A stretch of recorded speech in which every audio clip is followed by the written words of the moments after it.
Hey, I'm Harvey. I'm Matt. This is Graphic Nature, and you are watching Chaoszine.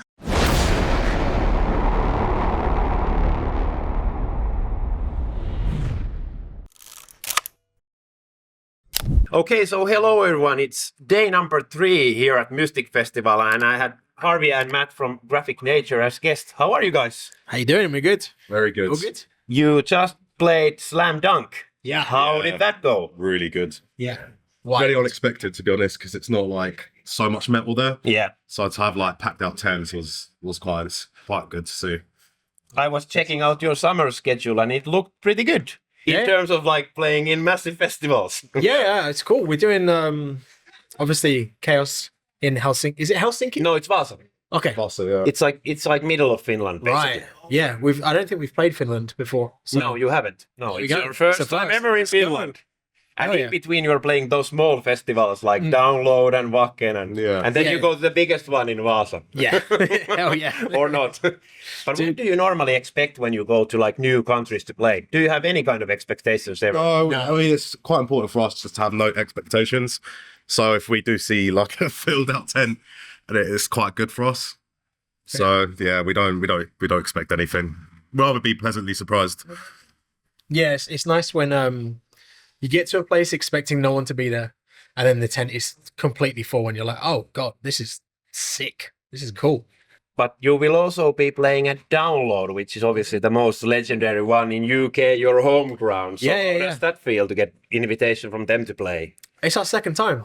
Okay. So we played there in 2023, and now we're back. Yeah, it should be cool. Yeah. It's one of those ones where it still doesn't quite feel real that we're playing it again. I feel like the first time was like a one-off, and maybe we wouldn't play it again. But to be playing it 2 years later, and we got a better time, we're higher up. Yeah, should be cool. Should be really It's exciting. like a surreal feeling when you are playing on these like big festivals. Like for example, here you see headliners like In Flames, King Diamond, Sepultura, blah blah blah. List goes on and on and on, and then your name on the same billing. At the bottom, we're here. Yeah. Well, it doesn't really matter where. I think not it's at an all. achievement on its own Course, to even yeah. be on the list. Yeah. We're very thankful for the opportunity as well. Like, you come backstage like to areas like this and you just see people that you've been listening to since you're like 15 just walking past. You're like, okay, that's surreal. But you seem to have like a small hype around your band, because when I was like first approached to book your band, I was checking out your stuff, and I at least saw that there was like kind of hype happening. At least in your home ground UK, you have been playing in pretty good shows. Yeah. Everywhere. Yeah. It's really hard to see from the inside out, like to see if our band is doing well or not. Yeah. And the proof of that for us is, when our headline shows last year started selling out, then I was like, oh, like this is a thing now. Like people are actually caring enough to pre-buy tickets and stuff. And like they're coming out, and we had like 5 sold out shows on that tour, and it was only like a week and a half. You mix quite a lot of genres in your music. So are there like some specific influences that you have had for the band, or do you all have like different backgrounds and then you sort of like combine when you're making the music? Or We have the big 3 that we all like, Slipknot, Korn, Deftones. And that's very much in our influence. But someone like Pete and myself, we listen to a lot of like UK garage and drum and bass. okay. So that gets influenced into our music. I listen to. I grew up on metalcore and hardcore, so for my vocal style, I like really look up to bands like Rotting Out and Backtrack and Trapped Under Ice and stuff like that. I just love the way the vocalists of those bands pattern their vocals in between like drum beats and shit. I think that's so cool. So yeah, it's a melting pot of like influences that we just chuck in, and I think it works. Like, yeah, I think it's good. It's fun that you mentioned those bands, because I'm born in 85, and when I was in high school, the only thing I was listening to were those bands. Yeah. So when I was approached that, hey, are you like interested in booking the band and getting them over to Finland? I was like checking your stuff. I was like, yeah, well, this is kind of up on my alley music wise. So, Oh yeah. so why not? Yeah, So- absolutely. So obviously your latest album, Who Are You When No One Is Watching, was released July last year. So have you been generally pleased with the album and the feedback and the opportunities you have gotten through it? Yeah. I mean, any album is scary because you don't it's really always a know. daunting experience. Yeah, you don't know what to expect, and And it's your like second one, so you kind of get away with the first one, but with the second one, you kind of need to do something to establish yourself. Our debut, I think, done really well, like way better than expected. So to follow up from that was daunting, especially in the studio. So you felt a little pressure making a new one. Sure. Yeah. I think it was the time frame in which we wrote it as well. It was within like 3 months we wrote this album. Okay, quite fast. It. Yeah. So I don't think it sat with us like physically for that long before it was out. And then you see people like talking about it and stuff and they like it. But I don't know, it's a weird one. I never really know what to feel when people listen to it. Did you had a clear vision where you wanted to go after the first one for the second one? Because normally when you are listening to your own stuff, the first album is the album that you're like, well, this is okay for the time period, but we can do a lot better. And then you just go somewhere. I see it more as a continuation from that first album. Yeah. I just see it as like one big album with those first two. Yeah. I think I don't want to sound like a jerk, but it's like, those two albums are the albums that we've learnt the most from. Of course. So now when we begin writing whatever will come next, we know now exactly what bits we want to take and what bits we want to leave out of that kind of style. Especially like playing those songs live, you can kind of see from the crowds. Yeah, of course you see when you get experience that what actually works live. Exactly. Kind of, and then you can really like hone in on that. Yeah. And that's like the most important thing nowadays because people don't buy albums anymore. So you have to play shows and you have to be like the best version of yourself live. And well, this is the thing, man. Like we play, I think in our set today, I think there's like 2 songs off the new album.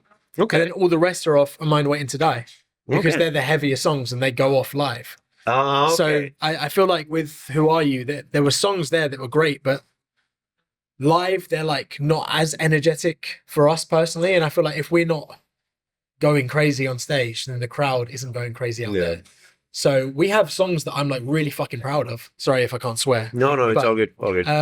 We have songs that we're really proud of on that record that we just can't play live because they're so like either anthemic or they're like too slow for the vibe that we're trying to put across. And it's not that they're bad songs at all because I fucking love them, but it's more of a listening experience, a live experience. Yeah.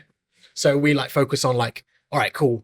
What song can we get a circle pit for? What song can we get crowd service for? Like, what song can we get the most crowd interaction? And we've kind of like nailed that down to our set, which we've been playing for the past year. But of course, if you are playing like in a small place with the first album for like 100 people in a pub or whatever, it's way different than playing, for example, outdoors in a festival where those songs need to carry like way different way. Of course. Like you need to impress people that don't even know who you are. Yeah. So you need to get the person that's walking past the tent that doesn't give a fuck who you are, but they hear that song and they're like, hold on, I'm going to go and just see what this band is like. And then they bring their friends in. They're like, God, have you seen this shit? This shit's fucking insane. And that's when you get more people being like, I went to Download Festival, for instance, to see this kind of band. I randomly found Graphic Nature and they were my favorite band of the day. Yeah. Like that kind of shit is what makes it so much. We had that a lot like, Slam Dunk as well, which is really cool to see. Strapping young lad played Finland for the last time. Yeah.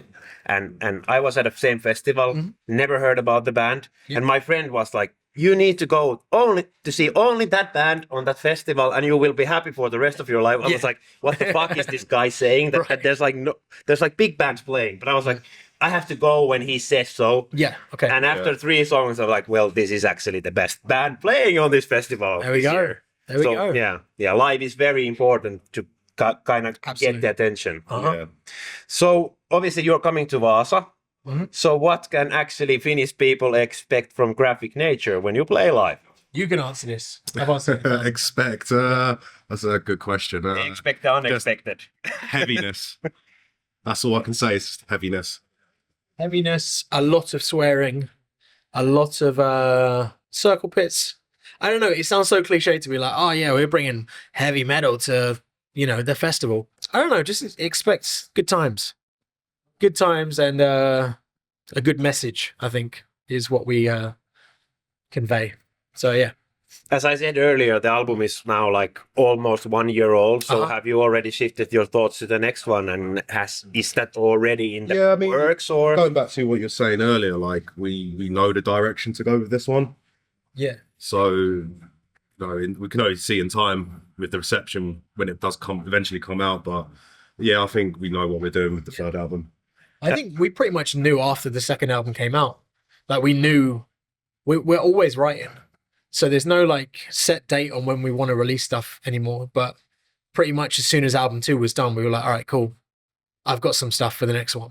And like there were like riffs and demos here and there. Yeah. So now you sort of feel that you know more well what is graphic nature as a band. Yeah, for sure. Ooh. Before we wrap things up, a little bit about the future. What does it hold? A lot we can't say. But we can say Australia. We can't Australia say. got Oh, now. cool. That's cool. I Yeah. would like to visit that part of the world. Yeah, one day. dude. So we tour with a band called Dissect at the end of Australia. End of Australia. End of August for 10 days. Okay. And yeah, it's the furthest we've been away from home with our music. It's gonna be cool. It's gonna be crazy. It's Australia. Like it's one of those places where I was like, that's there, and we probably won't play there, but it's still there. One of the final frontiers. It's the final boss. You get to hug the koalas. That would be a dream Oh, of you mine can't do that one day. Yeah, you can't do it anymore. Okay. Yeah. Okay, so now I won't go there anymore. We'll just be fighting kangaroos. Hey guys, thanks a lot for taking the time. Dude, thanks for having us. And all the best for the future. Anything you want to say to the fans? Closure. Thank you for listening. Thank you for watching us. Thank you for your continued support. And Matt wants to say something very special to you. Love you. Thanks a lot, guys. Thanks, guys.